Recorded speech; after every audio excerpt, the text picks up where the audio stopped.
കേരളത്തെ സംഘർഷബാധിത പ്രദേശമായി ചിത്രീകരിക്കുന്നത് സംസ്ഥാന താൽപര്യത്തിന് എതിരാണ് എന്ന സർവകക്ഷി യോഗത്തിന്റെ വിലയിരുത്തൽ.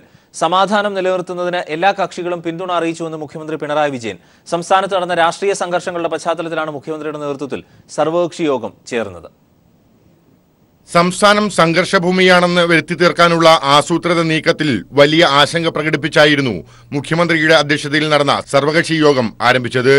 നാട്ടിൽ സ്പർദ്ധയും പ്രകോപനവും സൃഷ്ടിക്കാൻ സോഷ്യൽ മീഡിയകൾ ശക്തമായി ശ്രമിക്കുന്നതായി യോഗത്തിൽ അഭിപ്രായമുയർന്നു. സംസ്ഥാനത്തെ സമാധാന ശ്രമങ്ങൾക്ക് സർക്കാരിന് എല്ലാ കക്ഷികളും പൂർണ്ണ പിന്തുണയും നൽകി. ഉണ്ടായ ചില പ്രശ്നങ്ങൾ, ആ പ്രശ്നങ്ങളുടെ ഭാഗമായി സമാധാനം നിലനിർത്തുന്നതിനുള്ള ശ്രമങ്ങൾ, അതിന് എല്ലാ കക്ഷികളും പിന്തുണ പ്രഖ്യാപിച്ചു.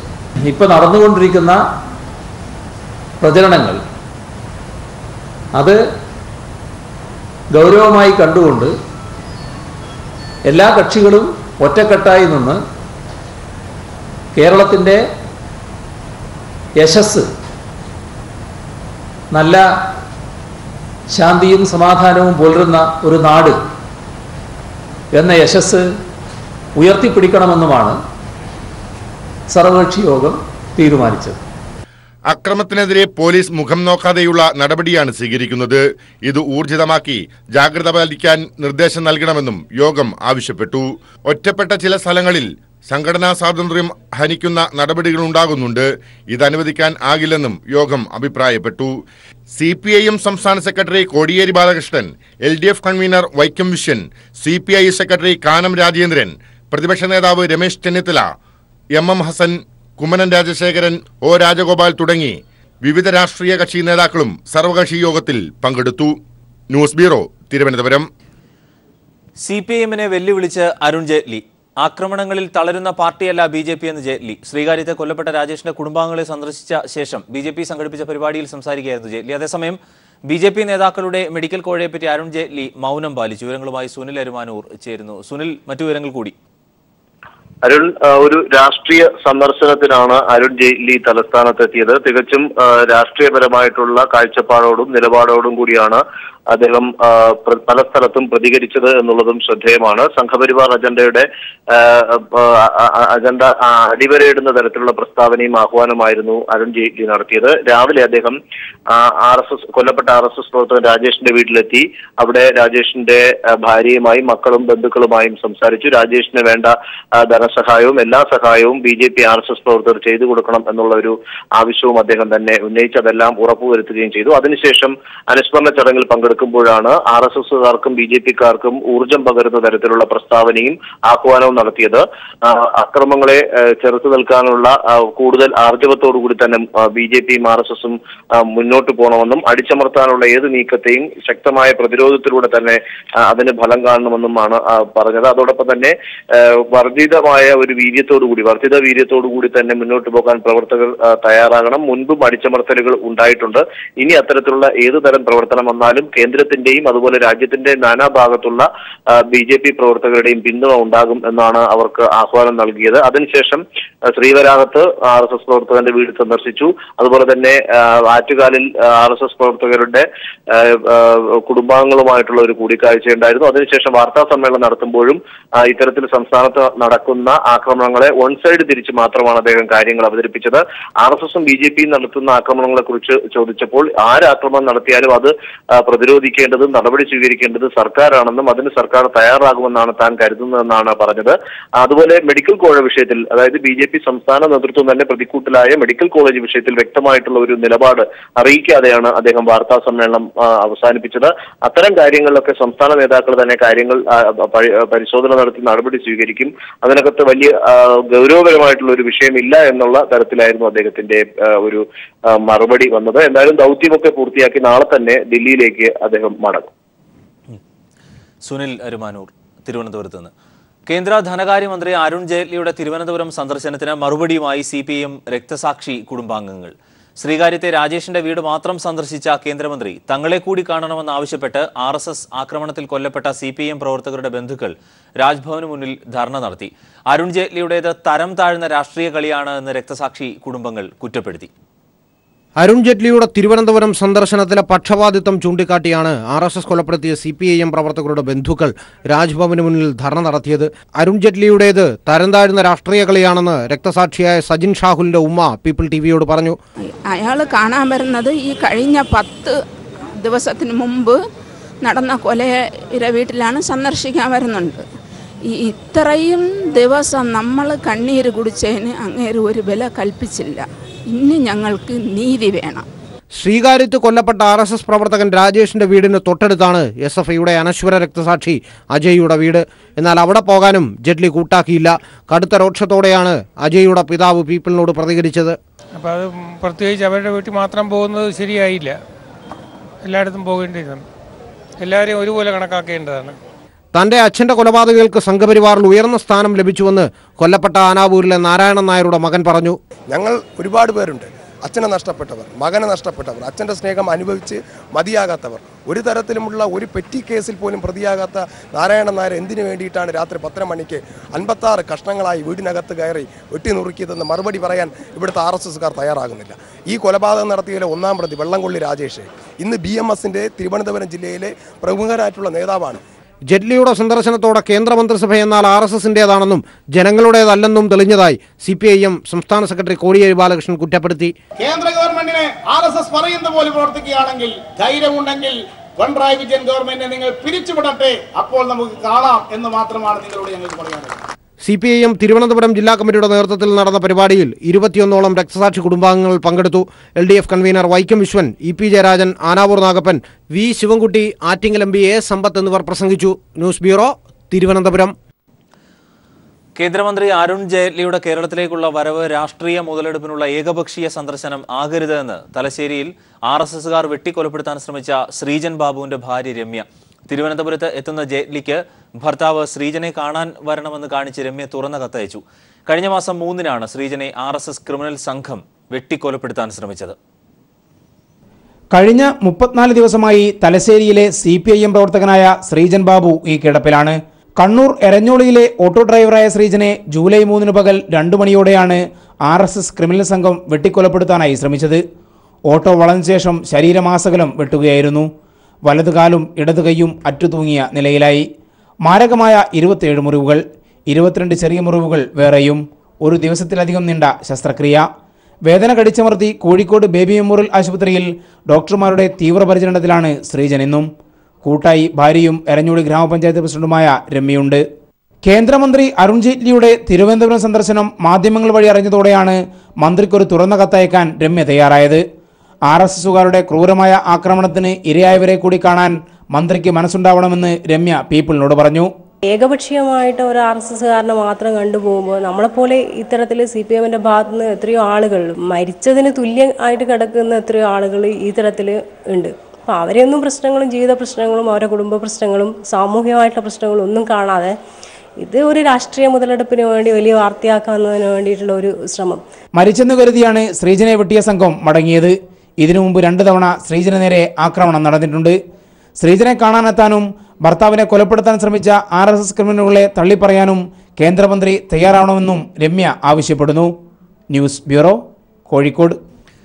BJP സംസ്ഥാന നേതൃത്വത്തെ പ്രതിക്കൂട്ടിലാക്കിയ മെഡിക്കൽ കോളേജ് കോഴ അഴിമതി സംബന്ധിച്ചുള്ള അന്വേഷണത്തിൽ വിജിലൻസിന് മുന്നിൽ മൊഴി നൽകാൻ തീരുമാനിച്ച BJP നേതാക്കൾ. BJP സംസ്ഥാന നേതൃത്വത്തിന്റെ തീരുമാനപ്രകാരം അന്വേഷണ കമ്മീഷൻ അംഗങ്ങളായ BJP vice president KP Sreesan, സംസ്ഥാന സെക്രട്ടറി AK നസീർ എന്നിവർ ചൊവ്വാഴ്ച വിജിലൻസിന് മൊഴി നൽകും. അതേസമയം മെഡിക്കൽ കോഴ വ്യക്തി കേന്ദ്രീകൃതമാണ് എന്നും പാർട്ടി നേതാക്കൾക്ക് കോഴയിൽ പങ്കില്ലെന്നും വിശദീകരിച്ച് മൊഴി നൽകാനാണ് KP ശ്രീശനോടും AK നസീറിനോടും ഗ്രൂപ്പ് നേതാക്കൾ ആവശ്യപ്പെട്ടിരിക്കുന്നത്. BJP സംസ്ഥാന നേതൃത്വത്തെ പ്രതിക്കൂട്ടിലാക്കിയ മെഡിക്കൽ കോളേജ് കോഴ അഴിമതി സംബന്ധിച്ച് നടക്കുന്ന വിജിലൻസ് അന്വേഷണത്തിന്റെ ഭാഗമായി ഹാജരാകണമെന്നാവശ്യപ്പെട്ട് BJP അന്വേഷണ കമ്മീഷൻ അംഗങ്ങൾക്ക് വിജിലൻസ് നോട്ടീസ് അയച്ചിട്ട് ആഴ്ചകൾ പിന്നിട്ടിരുന്നു. നോട്ടീസ് കൈപ്പറ്റാതെയും ഫോണിൽ ബന്ധപ്പെട്ടപ്പോൾ മൊഴി നൽകലിനെക്കുറിച്ച് തീരുമാനം അറിയിക്കാതെയും KP ശ്രീശനും AK നസീറും മാറി നിന്നു. എന്നാൽ BJP സംസ്ഥാന നേതൃത്വത്തിന്റെയും ഗ്രൂപ്പ് വക്താക്കളുടെയും സമ്മർദ്ദത്തെ തുടർന്ന് മൊഴി നൽകാൻ തീരുമാനിക്കുകയായിരുന്നു. ചൊവ്വാഴ്ച വിജിലൻസ് ഓഫീസിൽ ഹാജരായി മൊഴി നൽകുമെന്ന് ഇരു നേതാക്കളും വിജിലൻസ് എസ്.പിയെ അറിയിച്ചു. കോഴ അന്വേഷണത്തിൽ വിജിലൻസ് മറ്റ് നടപടികളിലേക്ക് കടന്നാലോ എന്നുള്ളതിനാലാണ് മൊഴി നൽകാൻ നേതാക്കൾ തയ്യാറായിരിക്കുന്നത്. അതേസമയം മെഡിക്കൽ കോഴ അഴിമതിയുമായി ബന്ധപ്പെട്ട റിപ്പോർട്ടിലെ കാര്യങ്ങൾ വിശദീകരിക്കരുതെന്നും അഴിമതി RS വിനോദിന്റെ തലയിൽ മാത്രം കെട്ടിവെച്ചാൽ മതിയെന്നും KP ശ്രീശനും AK നസീറിനും ഗ്രൂപ്പ് നേതാക്കൾ നിർദ്ദേശം നൽകിയിരിക്കുകയാണ്. കോളേജ് ഉടമ ഷാജി പണം നൽകിയത് വിദ്യാഭ്യാസ കൺസൾട്ടൻസിക്കാണ്. മറ്റു പണമിടപാടുകൾ നടന്നിട്ടില്ല. സതീഷ് നായർക്ക് പണം നൽകിയതും കൺസൾട്ടൻസി എന്ന നിലയിലാണ്. തുടങ്ങിയ കാര്യങ്ങളും മൊഴി നൽകണമെന്നും നേതാക്കളോട് ആവശ്യപ്പെട്ടിട്ടുണ്ട്. കോഴ വിഷയത്തിൽ സംസ്ഥാന നേതാവിന്റെ പേര് പരാമർശിക്കരുതെന്നും റിപ്പോർട്ട് ചോർന്നതിൽ പാർട്ടിതല അന്വേഷണം നടക്കുന്നുണ്ടെന്ന വിവരവും വിജിലൻസിനോട് പറയണമെന്നും ഗ്രൂപ്പ് നേതാക്കൾ നിർദ്ദേശിച്ചു. കോളേജ് ഉടമ R ഷാജിയും BJP ഭാരവാഹിയായിരുന്ന RS വിനോദും കോഴ അഴിമതിയിൽ BJP നേതാക്കൾക്ക് ക്ലീൻ ചിറ്റ് നൽകിയിട്ടുണ്ട്. എന്നാൽ കോഴയിലെ ലോകായുക്ത ഇടപെടൽ BJPക്ക് തലവേദനയായിരിക്കുകയാണ്. Sunil Arimanur, news bureau, Thiruvananthapuram. കേരളത്തിൽ ക്രമസമാധാനം തകരാറിലാണ് എന്ന BJP RSS പ്രചാരണം പച്ചക്കള്ളമാണെന്ന് തെളിയിക്കുന്നതാണ് കേന്ദ്ര സർക്കാരിന്റെ തന്നെ കണക്കുകൾ. കുറ്റകൃത്യങ്ങളുടെ കാര്യത്തിൽ BJP ഭരിക്കുന്ന സംസ്ഥാനങ്ങൾ കേരളത്തെക്കാൾ ഏറെ മുന്നിലാണ് എന്ന് നാഷണൽ ക്രൈം റെക്കോർഡ്സ് ബ്യൂറോയുടെ കണക്കുകൾ വ്യക്തമാക്കുന്നുണ്ട്. കൊലപാതകം, വർഗീയ കലാപം, ബലാത്സംഗം, തട്ടിക്കൊണ്ടുപോകൽ, മോഷണം തുടങ്ങിയ കുറ്റകൃത്യങ്ങളിൽ ഗുജറാത്ത്, മധ്യപ്രദേശ്, രാജസ്ഥാൻ തുടങ്ങിയ BJP ഭരിക്കുന്ന സംസ്ഥാനങ്ങളാണ് കേരളത്തെക്കാൾ ഏറെ മുന്നിൽ. കേരളം കുറ്റകൃത്യങ്ങളുടെ നാടായി മാറിയെന്നും ക്രമസമാധാന നില തകരാറിലായതിനാൽ രാഷ്ട്രപതി ഭരണം വേണമെന്നുമാണ് BJP RSS നേതാക്കൾ ദേശീയ തലത്തിൽ നടത്തുന്ന പ്രചരണം. വസ്തുതകൾക്ക് നിരക്കാത്തതാണ് കേരളത്തിനെതിരെ സംഘപരിവാർ നടത്തുന്ന പ്രചരണമെന്ന് കേന്ദ്ര സർക്കാരിന്റെ തന്നെ കണക്കുകൾ പരിശോധിച്ചാൽ വ്യക്തമാകും. നാഷണൽ ക്രൈം റെക്കോർഡ്സ് ബ്യൂറോ പ്രസിദ്ധീകരിച്ച കുറ്റകൃത്യങ്ങളുടെ കണക്കുകൾ നോക്കുമ്പോൾ കേരളം ദൈവത്തിന്റെ സ്വന്തം നാട് തന്നെ. അതേസമയം കുറ്റകൃത്യങ്ങളുടെ കാര്യത്തിൽ BJP ഭരിക്കുന്ന സംസ്ഥാനങ്ങൾ തമ്മിലാണ് മത്സരം. ഇനി കണക്കുകൾ നോക്കാം. കേരളത്തിൽ 2015 രജിസ്റ്റർ ചെയ്തത് 334 കൊലപാതക കേസുകൾ. BJP ഭരിക്കുന്ന സംസ്ഥാനങ്ങളിൽ സ്ഥിതി ഇങ്ങനെ: മധ്യപ്രദേശ് 2339, മഹാരാഷ്ട്ര 2509, ഗുജറാത്ത് 1150, രാജസ്ഥാൻ 1569. ബലാത്സംഗ കേസുകൾ കേരളം 1256. BJP ഭരിക്കുന്ന സംസ്ഥാനങ്ങൾ: മധ്യപ്രദേശ് 4391, രാജസ്ഥാൻ 3644, മഹാരാഷ്ട്ര 4144. തട്ടിക്കൊണ്ടുപോകൽ കേരളത്തിൽ 271 കേസുകൾ, മധ്യപ്രദേശ് 6788, രാജസ്ഥാൻ 5426, ഗുജറാത്ത് 2108, ജാർഖണ്ഡ് 1402. ഇനി ജാതി സംഘർഷത്തിന്റെ കണക്കുകൾ. കേരളത്തിൽ ഒരു വർഷത്തിനിടെ ഒരു കേസുകൾ പോലും ഉണ്ടായില്ല. അതേസമയം മോഡിയുടെ ഗുജറാത്തിൽ 141, മധ്യപ്രദേശിൽ 30. ഇങ്ങനെ പോകുന്നു കണക്കുകൾ. വർഗീയ സംഘർഷങ്ങളാകട്ടെ കേരളത്തിൽ ഒരു വർഷത്തിനിടെ 6 കേസുകൾ രജിസ്റ്റർ ചെയ്തപ്പോൾ ഗുജറാത്തിൽ 45, മധ്യപ്രദേശിൽ 43, ജാർഖണ്ഡിൽ 68. മറ്റ് കുറ്റകൃത്യങ്ങളുടെ കണക്കുകൾ നോക്കിയാലും BJP ഭരണമുള്ള സംസ്ഥാനങ്ങൾ കേരളത്തെക്കാൾ ഏറെ മുന്നിൽ തന്നെ. സംഘപരിവാർ നേതാക്കളുടെ മനക്കണക്കല്ല ഔദ്യോഗിക രേഖകളിലുള്ള യഥാർത്ഥ കണക്കുകൾ. ക്രമസമാധാനത്തിന്റെ പേരിലാണെങ്കിൽ ആദ്യം രാഷ്ട്രപതി ഭരണം ഏർപ്പെടുത്തേണ്ടത് BJP ഭരിക്കുന്ന സംസ്ഥാനങ്ങളിലാണ് എന്ന് തെളിയിക്കുന്നതാണ് ഈ കണക്കുകൾ. ദില്ലിയിൽ നിന്നും M. സന്തോഷ്. മതസ്പർദ്ധ വളർത്തിയ അഭിമുഖ സംഭാഷണത്തിന്റെ പേരിൽ TP സെൻകുമാറിനെ പോലീസ് അറസ്റ്റ് ചെയ്ത് ജാമ്യത്തിൽ വിട്ടു. ജാമ്യത്തിൽ വിടണമെന്ന ഹൈക്കോടതി നിർദ്ദേശത്തിന്റെ അടിസ്ഥാനത്തിലായിരുന്നു അറസ്റ്റ് രേഖപ്പെടുത്തിയ ശേഷം വിട്ടയച്ചത്. സമകാലികം മലയാളം വാരികയുടെ ഓൺലൈൻ പോർട്ടലിന് നൽകിയ അഭിമുഖ സംഭാഷണത്തിലാണ് മുൻ പോലീസ് മേധാവി TP സെൻകുമാർ മതസ്പർദ്ധ വളർത്തും വിധം സംസാരിച്ചത്. കേരളത്തിൽ 100 കുട്ടികൾ ജനിക്കുമ്പോൾ 42 പേർ മുസ്ലിം കുട്ടികളാണെന്നായിരുന്നു അഭിമുഖത്തിൽ പറഞ്ഞത്. ഇതിനെതിരെ DGPക്ക് ലഭിച്ച 7ഓളം പരാതികളിൽ നിയമോപദേശം തേടിയ ശേഷമാണ് സെൻകുമാറിനെതിരെ FIR രജിസ്റ്റർ ചെയ്തത്. എന്നാൽ തുടർന്ന് ഹൈക്കോടതിയെ സമീപിച്ച സെൻകുമാർ മുൻകൂർ ജാമ്യം തേടിയിരുന്നു. കേസിൽ അറസ്റ്റ് ചെയ്താൽ സെൻകുമാറിന് ഉടൻ ജാമ്യം നൽകണമെന്ന് കോടതി നിർദ്ദേശം നൽകി. ഇതേ തുടർന്ന് കഴിഞ്ഞ ബുധനാഴ്ചയാണ് സെൻകുമാർ അന്വേഷണ ഉദ്യോഗസ്ഥനായ cyber police circle inspector Biju മുൻപാകെ ഹാജരായത്. 2 പേരുടെ ആൾജാമ്യത്തിലും 50,000 രൂപയുടെ ബോണ്ടിലുമാണ് പോലീസ് സെൻകുമാറിന് ജാമ്യം അനുവദിച്ചത്. കേരളത്തിന്റെ ചരിത്രത്തിലാദ്യമായിട്ടാണ് ഒരു മുൻ പോലീസ് മേധാവിയെ അറസ്റ്റ് ചെയ്യുന്നത്. News bureau, Thiruvananthapuram. മട്ടന്നൂർ നഗരസഭയിലെ തെരഞ്ഞെടുപ്പ് പ്രചാരണത്തിന് കൊട്ടിക്കലാശം. ചൊവ്വാഴ്ചയാണ് തെരഞ്ഞെടുപ്പ് നടക്കുക. 35 വാർഡുകളിലേക്കാണ് തെരഞ്ഞെടുപ്പ് നടക്കുന്നത്.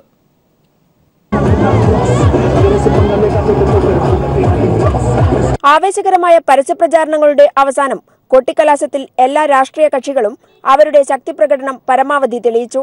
20 വർഷമായി മട്ടന്നൂർ നഗരസഭയുടെ ഭരണം കൈയാളുന്ന ഇടതുപക്ഷം മട്ടന്നൂർ ബസ് സ്റ്റാൻഡ് കേന്ദ്രീകരിച്ച് നടത്തിയ കൊട്ടിക്കലാശത്തിൽ ആബാലവൃദ്ധം ജനങ്ങളും പങ്കാളികളായി. നഗരത്തെ പിടിച്ചുലച്ചുകൊണ്ടാണ് കൊട്ടിക്കലാശം അവസാനിച്ചത്. അക്രമങ്ങളോ മറ്റ് സുരക്ഷാ പ്രശ്നങ്ങളോ ഇല്ലാതെ 5 മണിയോടെ കൊട്ടിക്കലാശം അവസാനിച്ചു.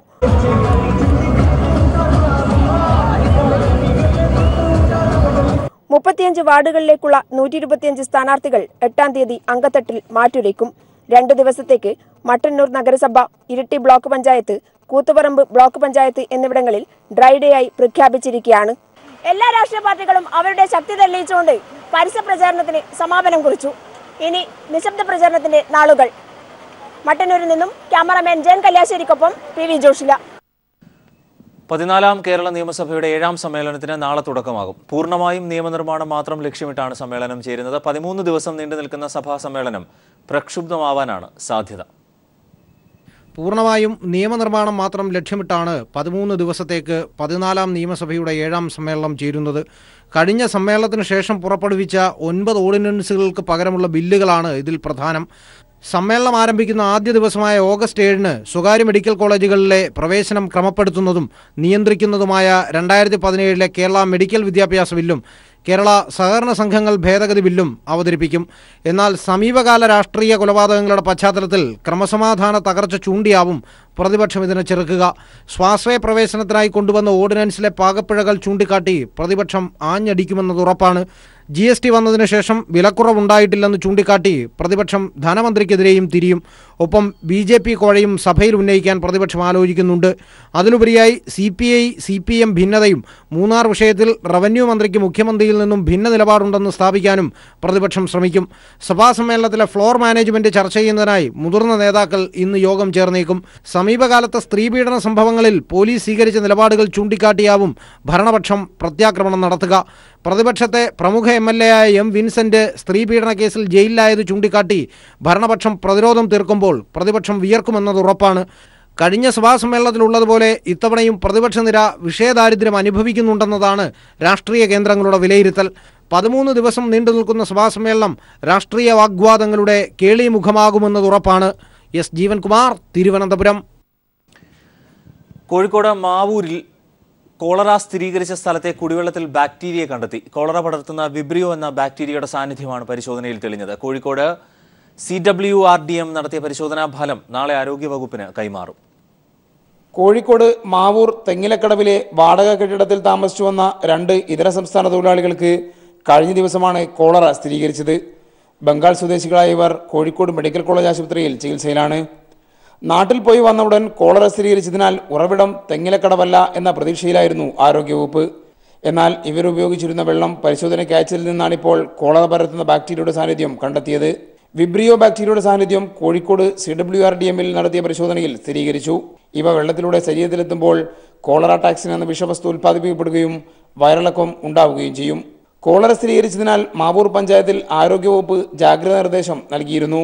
വൃത്തിഹീനമായ ചുറ്റുപാടിൽ ഇതര സംസ്ഥാന തൊഴിലാളികൾ തിങ്ങിയുരുങ്ങി താമസിക്കുന്ന സാഹചര്യം ആരോഗ്യവകുപ്പിന്റെ പരിശോധനയിൽ കണ്ടെത്തുകയും ചെയ്തു. ബാക്ടീരിയയുടെ സാന്നിധ്യം സ്ഥിരീകരിച്ച സാഹചര്യത്തിൽ ആരോഗ്യവകുപ്പ് അധികൃതർ നാളെ വീണ്ടും പ്രദേശത്തെത്തും. കുടിവെള്ള സ്രോതസ്സുകൾ അണുയുക്തമാക്കുന്നതടക്കമുള്ള പ്രതിരോധ പ്രവർത്തനങ്ങൾ തുടരാനാണ് ആരോഗ്യവകുപ്പിന്റെ തീരുമാനം. News bureau, Kozhikode. കൊല്ലം ജില്ലയിൽ സ്റ്റേറ്റ് ഫാമിംഗ് കോർപ്പറേഷൻ തൊഴിലാളികൾ സമരത്തിലേക്ക്. CITUവിന്റെ നേതൃത്വത്തിലാണ് സമരം.